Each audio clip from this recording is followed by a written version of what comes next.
जय गुरु जी संगत जी। अगर आप भी अपना सत्संग शेयर करना चाहते हैं तो दिए गए व्हाट्सएप नंबर पे, जो कि डिस्क्रिप्शन बॉक्स में भी मिल जाएगा और कमेंट बॉक्स में भी आपको वो व्हाट्सएप नंबर मिल जाएगा, उस पर आप ऑडियो रिकॉर्डिंग करके या फिर ऑडियो प्लस वीडियो रिकॉर्डिंग करके या फिर लिखित सत्संग भी शेयर कर सकते हैं और उस सत्संग को सारे गुरु परिवार के साथ शेयर किया जाएगा। जय गुरु जी, शुक्राना गुरु जी। ये मेरे लिए भी सौभाग्य होता है कि मैं अपने एक्सपीरियंसेस संगत के साथ जोड़ पाऊं। आप में से बहुत सारी संगत नई भी होगी, कुछ ऐसी भी होगी जिन्होंने आना शुरू किया लेकिन अभी विश्वास, अभी वो डेडिकेशन, अभी कनेक्शन नहीं बना। उनको बोलते हैं प्रोबेशन पे है अभी। कुछ ऐसी भी होगी जो यार दोस्त सहेलियों के कहने पे चल वहां पे है, चल भी चलते हैं, ऐसे ही आगे देखने क्या नजारा है। लेकिन मैं आपके साथ जो आज सत्संग शेयर करूंगा वो सिर्फ और सिर्फ अपने एक्सपीरियंसेस पे बेस के ऊपर, और उसके बाद आप खुद फैसला करें कि जिस गुरु के दरबार में आप आए हैं वहां से आप क्या लेके जाएंगे एंड में। क्या आपका आना सफला हुआ? क्या इस गुरु से कनेक्शन करके हमें कोई फायदा हो सकता है, नहीं हो सकता? जहां हम जैसे आए थे वैसे चले गए। It was one of the evening, आज वेल स्पेंड, चलो ठीक है, सबसे मुलाकात होगी। जब गुरुजी ने 2001, 20 साल हो गए, 2001 में मेरे को बुलाया था। मैं चंडीगढ़ पोस्टेड था, मैं गवर्नमेंट ऑफ इंडिया में था। तो गुरुजी ने मेरे को बुलाया। एक मेरा कुलीग था जो गुरुजी का भगत था, वो एक दिन आया, कहता गुरुजी कह रहे हैं कि नारायण अंकल को बुलाओ। और मेरा सीधा ये जवाब था, मैं किसी गुरुओं के पास नहीं जाता, मैं बिल्कुल किसी गुरु के आगे मत्था नहीं टेकता, मैं गुरु ग्रंथ साहब के आगे मत्था टेकता हूं और मैं नहीं जाता, क्योंकि हमारा कुछ धर्म भी है, विश्वास भी है, और वैसे भी हिंदुस्तान की धरती गुरुओं से भरी हुई है। तो मैंने कहा मैं सबकी इज्जत करता हूं लेकिन मैं ऐसे नहीं जाता। उन्होंने फिर बुलाया, फिर नहीं गया, तीसरी दफा बुलाया, फिर नहीं गया। कुछ हालात ऐसे हुए कि उन्हीं दिनों गुरुजी के माता जी गुजर गए और मेरे को मेरे फ्रेंड ने कहा कि यार मैं उनको अफसोस करने जा रहा हूं, चलना। मैंने कहा यार अब ये तो हमारे संस्कार हैं, जो आदमी 3 दफा बुला चुका है, इतना तो मेरा बनता ही है कि मैं जाके अफसोस करूं। और सच पूछो, मैं पहली दफा जब गुरुजी को मिलने गया था, स्टिल रिमेंबर, 16 मई 2001 को सिर्फ और सिर्फ अफसोस करने गया था। मोर ऑफ ए रिचुअल, क्योंकि ना मैं गुरुजी को जानता था, उनके परिवार को जानता था, ना उनकी माता को जानता था, जैसे एक दुनियादारी होती उस तरीके से गया था। जब मैं गुरुजी के गांव पहुंचा डुगरी, हम सोचे थे आधा घंटा लगा के चल पड़ेंगे वापस, लेकिन गुरुजी घर में नहीं थे। 4 घंटे वेट की उनकी, वहां पे मेडिटेशन में थे। और वो 4 घंटों में, उस समय तो नहीं एहसास हुआ, बाद में समझ आई कि गुरुजी का, मैं समझता हूं ऐसा मानना रहा होगा कि ये कोई बहुत विश्वास से तो आया नहीं, इसको मेरे बारे में कुछ पता चल जाए फिर मैं इसको दर्शन दूं। तो मैं तकरीबन 4 घंटे उनकी परिवार के साथ बैठा रहा। बापूजी थे, उनके फादर, उनके ब्रदर, उनकी भाभी, उनकी सिस्टर, उन सब के साथ बैठा रहा, 5-7 लोगों के। और मैं, वो 4 घंटे बहुत होते हैं, चाय प्रसाद लंगर कितना खा लोगे। मैं पूछता रहा आपको क्या गुरुजी बचपन में क्या करते थे, शरारती थे, खेलते थे, पढ़ते थे कि नहीं, स्कूल जाते थे कि नहीं, जो मन में सवाल आते रहे पूछता गया। अब उस समय इतनी आस्था नहीं थी कि मैं हर चीज को मन में रिकॉर्ड करता, लेकिन इतना मेरे को याद है, मैंने गुरुजी के फादर को पूछा, बापूजी को, कि आपको कैसे पता चला कि आपके घर में गुरु जन्मा है। और मेरे को बापूजी ने कहा, अच्छा सवाल किया, हमको भी बहुत लेट पता चला कि हमारे घर में गुरु पैदा होगा। छोटे होते बहुत सारे ऐसे किस्से होते थे जिससे ये लगता था कि कोई हमारे घर में पता नहीं इस आदमी के पास बड़ा मैजिक है या इसके पास कोई पावर है हिप्नोटिज्म की। कभी कभी स्कूल के टीचर आके कंप्लेंट करते थे कि ये लड़का क्लास में आके बैठता है, हाजिरी लगाते हैं, उसके बाद अलोप हो जाता है, फिर जब हम चलने लगते हैं फिर आ जाता है, ये क्या हो रहा है। वो कंप्लेंट करते थे घर वालों को, वो क्या जवाब देते।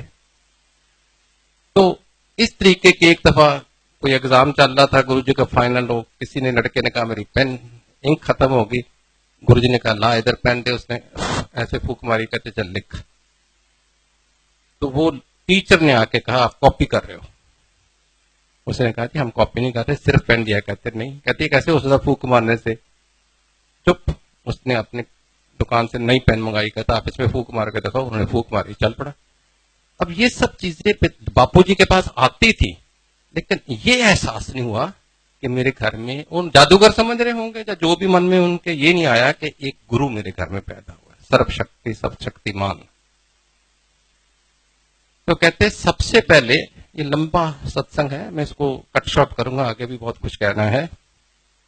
सबसे पहले कहते हैं कि गुरुजी के माता जी को एहसास हुआ कि मेरे घर में मेरा बेटा गुरु जन्म है। और एक दिन जब मेरे को एहसास हुआ, ये पिताजी उनके कह रहे हैं, बापूजी आज भी हैं, बड़े सत्कार से हम उनको जाके मिलते हैं। बापूजी ने कहा कि एक दिन मैं सुबह उठा और मैं अपने पुत्र के आगे मत्था टेका, उस दिन मेरे मन में आया कि ये मेरा गुरु है। वरना बेटा तो हमेशा बाप को मत्था टेकता ही है, लेकिन उस दिन फादर ने मत्था टेका तो उनको लगा कि ये गुरु है। एनीवे, समझ लग गई कि बड़े किसे महापुरुष को मिलने वाले हैं। तो 12 बजे के हम बैठे, 4 बजे गुरुजी आए। और आप गांव में जैसे होता ही है, कमरे में मंजी थी बड़ी और नीचे लोग बैठ गए, क्योंकि माता जी की डेथ हुई थी, अफसोस का माहौल था। 20, 25, 50 लोग नीचे बैठे थे। मैं अफसर था, मैं भी मंजी पे बैठ गया। नहीं समझ आई, अकल नहीं थी। उतनी देर में गुरुजी आए और 4-5 लोग इकट्ठे आए। मैं तो उनको कभी दिखा नहीं था। तो मेरे 2-4 दोस्त जो साथ गए थे कहने लगे नीचे बैठ, ये गुरुजी हैं। मैं दबादब नीचे बैठ गया। खड़ा ही हुआ तो गुरुजी कहते थे बैठ जा। बैठ गया तो कहते नारायण अंकल तेन मैं 2-3 बारी बुलाया तो आंदा क्यों नहीं। आपको जवाब तो है नहीं। मैं कहा गुरुजी गलती होगी बस, और माता जी का बड़ा अफसोस हुआ है। तुम 10 आया क्यों नहीं। मैं कहा जी जो हुक्म होना सी उदो आना सी, माता जी का बड़ा अफसोस है। मैं कही जब माता का अफसोस होया मेरी गल का जवाब ही ना दे। मैं सोचा जहां इन्होंने सुनाई नहीं दे रहा, जहां इग्नोर कर रहे हैं। कितने कितने पोस्टिंग रही है, केड़ी केड़ी थां ते रहे हो, मैं सारा दसदा रहा। एनीवे कर करा के मैनू कहंदे ने कि फलानी फलानी थीक माता जी का भोग है, जिहड़ा अंतिम अरदास भोग हुंदा है साडे सिस्टम च, ते जरूर आई। मैं कहा सत बचन हूं Punjabi, I hope you understand Punjabi some of you, के हिंदी बोलो इंग्लिश। तो हमारे में ये सिस्टम है कि किसी को सत बचन कह देते हो तो इसका मतलब उसकी कंप्लायंस जरूरी है। या तो आप कह दो कि कोशिश करूंगा देखूंगा, अगर सत बचन मुंह से निकल गया या कह दिया तो इसका मतलब जो बड़ों ने कहा वो बात मानने का है। मैं पहुंच गया वहां पे। जब मैं पहुंचा तो वो गांव में छोटी सी जगह में, जब मैं गुरुजी को 4-5 दिन पहले मिल के आया था, वहां पे तो बड़ा ही नजारा, मतलब उन दिनों में भी 8-10 हजार की संगत और बड़े बड़े लोग और लाल बत्ती की गाड़ियां, कोई हेलीकॉप्टर आ रहा है, कोई फलाना उतर रहा है। मैं कह ये तो बहुत मानता वाले को बनने पुनने प्रमोश लग रहे हैं। एनीवे, मैं भी ऑफिस अपना गवर्नमेंट की गाड़ी में था, मेरे को लेके चले गए। वहां एक वीआईपी इनक्लोजर बैठा था, वहां पे मैं बैठा। तो भाई हरबंस सिंह कीर्तन कर रहे थे, जिनका आप अक्सर व्याख्या वाले शब्द सुनते हो उनके। तो मेरे मन में ये आया कि गुरुजी थे नहीं अभी, मतलब पंडाल में। मैं कहा अभी गुरुजी आएंगे और सारी संगत उठ के गुरुजी को मत्था टेकना शुरू कर देगी और गुरु ग्रंथ साहब वो जो हाइपरडेस्टर पे बैठे हुए हैं, उधर किसी का ध्यान नहीं होगा, सब उधर चल जाएंगे। ऐसे मेरे मन में कुछ ख्याल आया। मेरे मन, आई डोंट रिमेम्बर क्या आया, 20 साल पुरानी बात है। तो मेरे को इतना याद है, जब भी मेरे मन में ये ख्याल आया, फौरन कीर्तन रोक के अनाउंसमेंट की गई कि अब गुरुजी पंडाल में आ रहे हैं और उनका हुक्म है कि गुरु ग्रंथ साहब की हजूरी में कोई भी गुरु जी को मत्था नहीं टेकेगा, क्योंकि गुरु ग्रंथ साहब जब मौजूद होते हैं वो सुप्रीम होते हैं। एक मेरे मन का सवाल का जवाब मिल गया, अच्छा लगा मेरे को। विचार की धारा कोई ऐसी बड़ी बात नहीं थी। गुरु जी आए, ऐसे मैं बैठा था, इधर आके बैठ गए और आके मेरे को बड़े ही मिस्चीवियस तरीके से स्माइल दी, बताने के लिए कि तेरे सवाल का जवाब मिल गया। मैं कहा हाँ जी। एनीवे, करते कराते उस समय क्योंकि 8-10 हजार की संगत थी, गुरु जी प्रसाद खुद हाथ से देते थे। और गुरु जी के कोमल हाथ अगर फोटो में देखो तो ऐसे किसी को देते थे, और वो 2 हाथों में भी नहीं पकड़ पाता था, दोनों हाथ पूरे भर जाते थे और आपको ऐसे ऐसे खाना पड़ता था, क्योंकि शिफ्ट कर ही नहीं सकते थे। अब लाइन बड़ी लंबी, मेरा कोई विश्वास नहीं था, मेरे को था वापस चंडीगढ़ जाऊं, तो बहुत लंबी लाइन में मैंने को मतलब कुदरती बात है, जब इतनी लंबा लाइन थी, ये अनाउंसमेंट हुई कि दिल्ली वाले बाद में लेंगे लंगर, पहले पंजाब वाले ले लें। तो मैं 50-60 लोग के बीच में जाके थोड़ा जा छुप के, मैं कह ना मैं पंजाब का ना दिल्ली का, चंडीगढ़ तो यूनियन टेरिटरी है, मैं निकल जाता हूँ। तो मैं प्रसाद लेने के लिए स्मार्टली भी चलो चले घर चले, वैसे 50-60 किलो किसी को बोल दो जरा मेरे को जल्दी, को ना तो करता नहीं, लाइन में आ गया। ऐसे ऐसे गुरु जी प्रसाद दिए जा रहे हैं, और जब मेरी टर्न आई कहते आओ नारंग अंकल आ गए लाइन तोड़ के। मैं तो देखता ही रह गया, इन्होंने देखा कहाँ पे मेरे को। उस समय एहसास नहीं हुआ ये कौन है। आज पता है वो शिव है, तीसरी आंख से दुनिया देखते, मैं किस बात की मूली हूं। लेकिन वो उन्होंने जब कहा ना, मैं कह यार इन्होंने पकड़ दिया मेरे को। और फिर जाने के टाइम मेरे को कहते 7 जुलाई को मेरा जन्मदिन है, बड़े मंदिर लेके आई फैमिली नो। सब फिर 7 बच्चे मुंह से निकला। जब मैं 7 जुलाई को 2001 में दिल्ली पहुंचा बड़े मंदिर में, तो मत्था टेका, मैंने कहा मेरी आंटी है, मेरा बेटा है, नाली बिठा लिया पास, 5 मिनट 10 मिनट, बड़ी दुनिया आ रही है। गुरु जी का जन्मदिन बहुत बड़ा सेलिब्रेशन होता है बड़े मंदिर में, शिवरात्रि और जन्मदिन 2 बड़े फंक्शन होते हैं। और उसमें वहां पे अरुण शौरी अंकल बैठे हुए थे। If you have heard of Arun Shourie, he was minister पहली वाजपेयी गवर्नमेंट में भी, और वैसे इंडियन एक्सप्रेस के एडिटर भी रहे हैं, बहुत फेमस जर्नलिस्ट है। 10 मिनट हुए होंगे तो कहते अरुण शौरी को, शौरी अंकल नारंग को सत्संग सुनाओ। उसने अपना सत्संग शुरू किया कि उसकी बीवी को पार्किंसन थी, 8 साल से बेड रिडन थी, उठ नहीं पा रही थी, बड़े इलाज किए, बड़े गुरुओं के पास गए, कुछ नहीं बना। एक दिन इस गुरुजी के पास कोई ले आया, तो जाने के टाइम गुरुजी ने कहा ये प्रसाद अपनी बीवी को दे देना। वो था समोसा प्रसाद।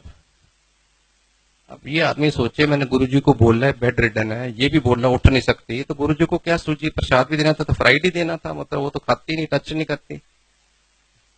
एनीवे, घर जाके अपनी बीवी को बोलता है, अरुण शौरी अंकल अनीता, ये आज मैं एक और गुरु के पास गया था, तो रोज ही जाता होगा बेचारा, वाइफ बीमार है तो परेशानी है, आज मैं एक और गुरु के पास गया तो उन्होंने ये आपके लिए प्रसाद दिया है, मैं आपकी साइड टेबल पे रख रहा हूं, अगर दिल करे तो खाना, नहीं करेगा तो सुबह मेड को दे देना।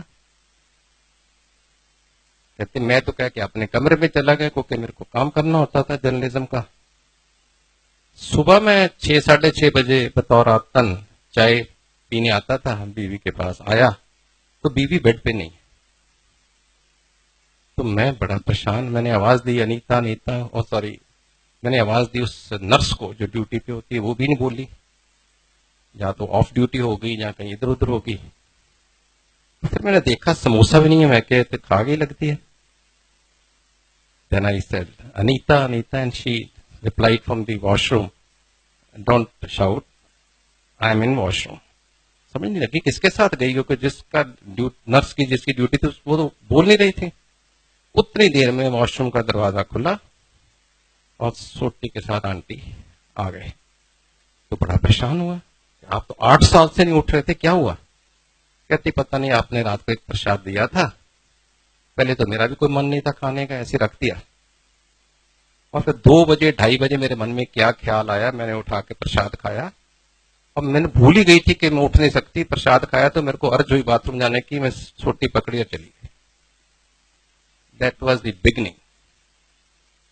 अब यही चीज कोई एरा गहरा का कोई भी और संगत का सुनाता तो मेरे को विश्वास नहीं होता। मेरे को लगता है ये गुरुजी ने अपने कुछ टट्टू पाल रखे, स्पोक्स पर्सन है। आप में से कई सोचते होंगे मैं भी गुरुजी का स्पोक्स पर्सन हूं कि उनकी सत्संग करते हैं, उनकी तरफ से पता नहीं क्या इनको मिलता है ये जो गुरुजी का प्रचार। नो, पर उनको पता था गुरुजी को कि ये जो पढ़े लिखे लोग हैं मेरे जैसे सो कॉल्ड पढ़े लिखे, अरुण शौरी कहेगा तो एकदम मान जाएंगे, कोई और कहेगा तो शायद नहीं मानेंगे। तो यही कारण था गुरुजी ने अरुण शौरी से ही सबसे पहले सत्संग कराया मेरे साथ, जिसमें मेरी बीवी और मेरे बेटे को अटल विश्वास हो गया कि ये अरुण शौरी ये कह रहा है।